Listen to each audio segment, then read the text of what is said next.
नहमदुहु व नसल्ली अला रसूलिल करीम अम्मा बाद फ़ऊज़ु बिल्लाहि मिनश शैतानिर रजीम बिस्मिल्लाहिर रहमानिर रहीम। खुद नज़रात न्यूज़ राइडर से गौर सरफराज कुरैशी आपकी खिदमत में हाज़िर है और सलाम अर्ज़ करता है। रात तकरीबन 6 बजे तोशाखाना 3 में शाहरुख अरजमन साहब ने इमरान खान और बुशरा बीबी पे फर्द जुर्म आयद कर दिया। अब ये गवर्नमेंट जो है इमरान खान को 190 मिलियन पाउंड केस में और तोशाखाना 2 में फटाफट ट्राई करके तो सजा देना चाहती है, क्योंकि अब इमरान खान को अंदर किसी जुर्म में रखा नहीं जा सकता। 200 के करीब झूठे मुकदमा बना चुके थे इमरान खान पे, और अब इस पे कोई ऐसा मुकदमा नहीं रह गया जिससे इमरान खान को अंदर रखा जा सके।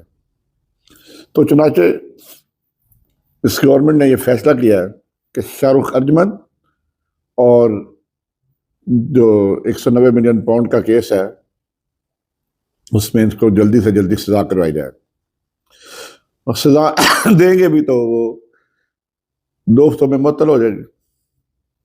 और जो प्लान बन रहा है कि इमरान खान को जनरल फैज़ हमीद के साथ कोर्ट मार्शल किया जाएगा, वो एक हरकुलियन टास्क है। इसको पाया तकमील पे पहुंचाना इंतहाई मुश्किल है इन हालात में, जो हालात से मुल्क गुजर रहा है। जिस मुल्क से एक इकानमी जिसकी कोलैप्स करने के करीब है, सियासत में इंतशार है, सियासी जो इख्तलाफात हैं वो अरूज पे हैं। किसी मुल्क में मुआशी बुरान उस वक्त तक ख़त्म नहीं हो जाता जब तक सियासी इंतशार ख़त्म ना हो। तो ये, और ख़ास तौर पे वो हुकूमत अवाम की मुंतखब करदा हुकूमत हो, ये 17 सीटों वाली हुकूमत को सर पे बिठाया गया है। और जनरल फैज़ हमीद को कहा गया है कि इसने रिटायरमेंट के बाद सियासत में हिस्सा लिया, 2 साल जबकि वो हिस्सा नहीं ले सकता था। तो मैं पूछना चाहता हूँ अबाब इख्तियार से कि क्या सर्विस में रह के सियासत करना जायज़ है? जो फरवरी के इंतखाबात में जिस तरह आपने बाजू मरोड़ के इलेक्शन के रिजल्ट चेंज करवाए, वो करना ठीक था। जिस तरह रियासती दहशतगर्दी PTI पे की गई नौकरी में रह के, वो करना ठीक था। जिस तरह मोहसिन नकवी साहब ने 1 साल हुकूमत की पंजाब पे, वो किस कानून के तहत की, क्या वो करना ठीक था? जिस तरह मौजूदा IG पंजाब ने चादर और 4 दीवारी का कदस पामाल कराया अपनी पुलिस से, क्या वो जायज़ था? क्या 9 मई के बाद लोगों की बेटियों को उठाया गया, क्या वो जायज़ था? तो पाकिस्तान में तो बहुत कुछ नाजायज़ होता है, बल्कि अक्सरियत ही जायज़ की होती है। जायज़ काम तो बड़े जायज़ काम के लिए भी कहा जाता है कि जायज़ काम के लिए सिफारिश की जाती है, उसके बगैर आपका जायज़ काम भी नहीं होता। दूसरा ये खबर आई है कि जब डी चौक में बुशरा बीबी और गंडापुर साहब तशरीफ फरमाए थे, तो यहाँ बुशरा बीबी ने गंडापुर के करीबी गार्ड को थप्पड़ों की बारिश कर दी। और ये भी कहा जा रहा है कि इमरान खान अब सिर्फ बुशरा बीबी के अलावा और किसी पे एतमाद नहीं करता, और ख़ास तौर पे जो बाहर सियासी क़यादत है उससे बहुत मुतनफ़र हो चुका है, बददिल हो चुका है। वाकई ये बाहर जो लीडरशिप है इसमें ज़्यादातर तो मजे ले रही है।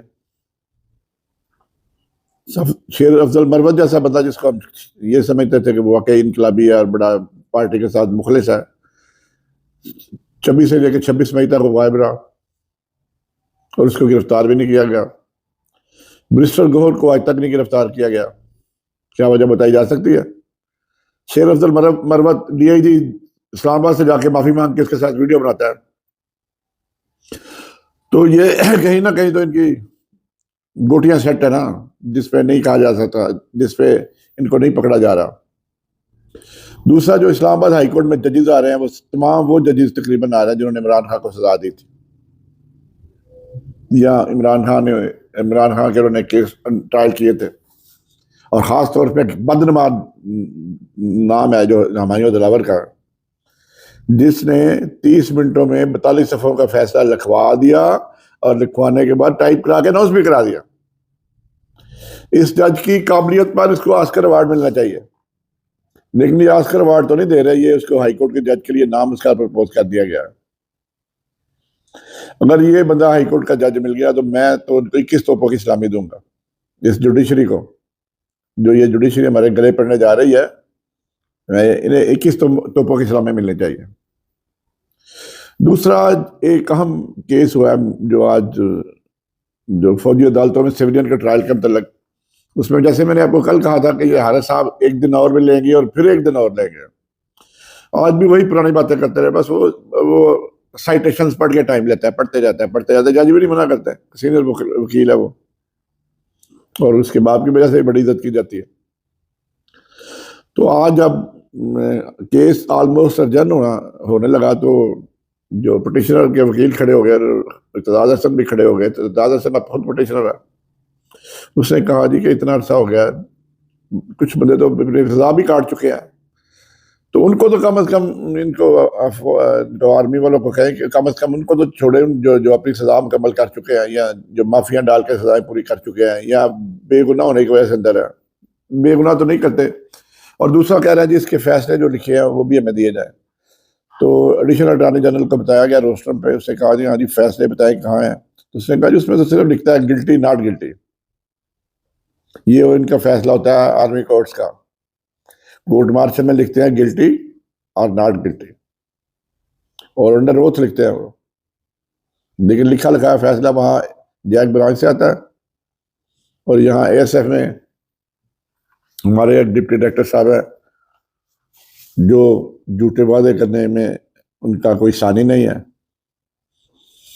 और एक डिप्टी डायरेक्टर को निकाल के फाउंडेशन में भेज दिया गया है।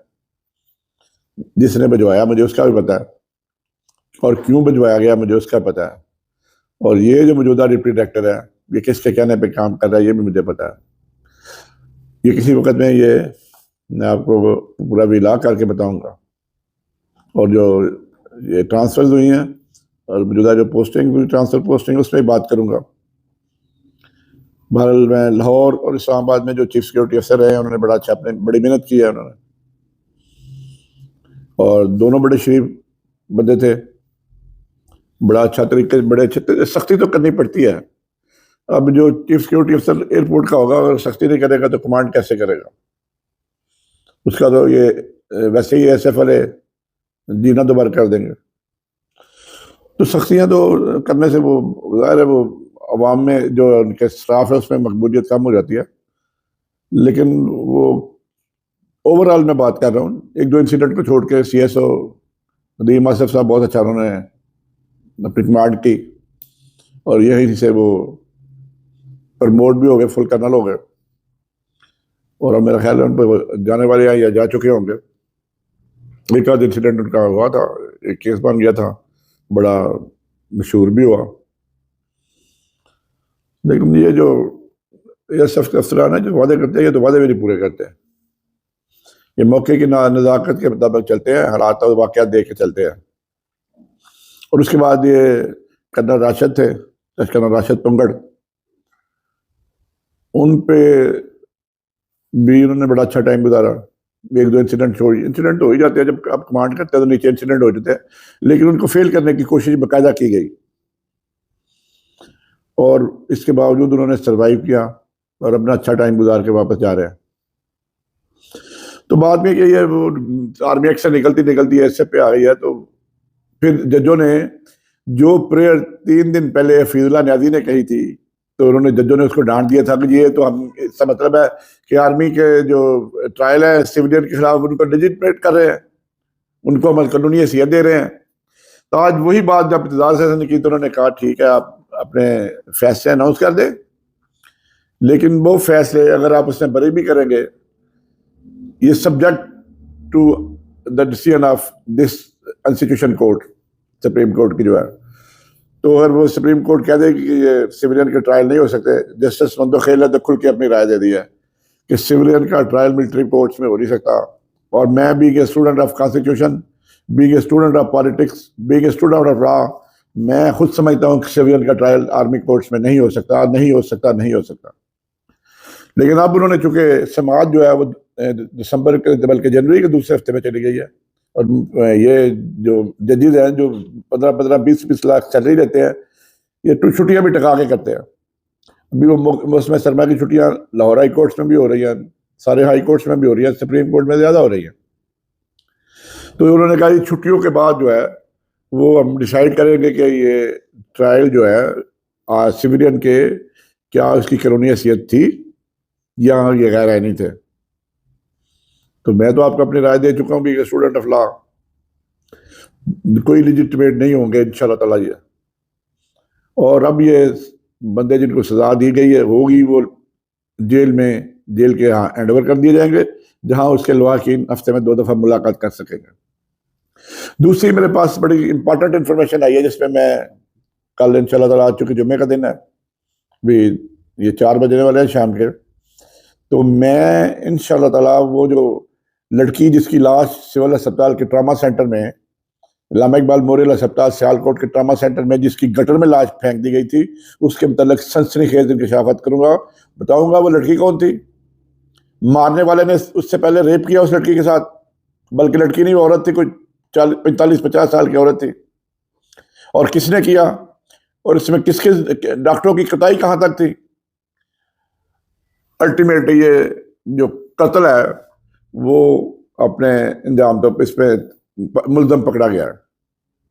मेरे पास डिटेल आ चुकी है, लेकिन मैं कल इंशाल्लाह ताला, आज मैं एक फंक्शन के सिलसिले में अभी ये वीडियो रिकॉर्ड करने के फौरन बाद आउट ऑफ लाहौर चला जाऊंगा और फिर लेट नाइट वापस आऊंगा, और फिर कल इंशाल्लाह ताला आफ्टरनून में ये जो सिविल हॉस्पिटल के ट्रामा सेंटर में जो रेप का मर्डर हुआ था वो आपको सारी तफसीलात बताई जाएगी। हम किस जिंदगी में हम पहुंच चुके हैं, हम कितने जानवर हो चुके हैं। ऐसी हरकतें तो इंसान करने के बारे में सोच भी नहीं सकता। हाँ, जानवर हैं जिनको अल्लाह ताला ने अक्ल नहीं दी हुई, जानवर इस तरह की हरकतें कर सकते हैं। जो कुछ हरकतें ये की, इस बगैरत ने इस लड़की को, औरत को पहले ऑपरेशन थिएटर में ले गया, एक जगह जहाँ की अपना जो ड्रेसिंग होती है ड्रेसिंग रूम में ले गया, वहां उस पर रेप किया। उसको ऑलरेडी एक चोट लगी हुई थी सर पे, तो जब वो रेप के दौरान ही बेचारी उसकी हालत खराब हो गई थी, उसने जिंदा दगोर औरत को गटर में फेंक दिया। और गटर में 1 हफ्ते के बाद जब बहुत ज्यादा उसकी लाश की बदबू आनी शुरू हो गई, तो फिर वो लाश गटर से मिली थी औरत की। तो हम इस तरह के दरिंदे हैं, हम इस तरह की बेरारवी की जिंदगी गुजार रहे हैं। ऐसे बंदों को तो मैं कहता हूँ सरेआम गोली मार देनी चाहिए, बल्कि गोली भी नहीं मार देनी चाहिए, इनको सिसक सिसक के इनकी जिंदगी लेनी चाहिए। एक इंसान जानवर बन जाता है जरा सी अपनी जिनसी ख्वाहिश पूरे करने के लिए। एक औरत जो पहले बीमार है उसको ड्रेसिंग के बहाने में तो ड्रेसिंग रूम में लेके जाके उससे रेप करते हो, और रेप करने के बाद उसको गटर में फेंक देते हो जैसे किसी खिलौने को फेंक दिया जाता है। तो ये बड़ी तकलीफ दे स्टोरी है जिसका ड्रॉप सीन हो चुका है।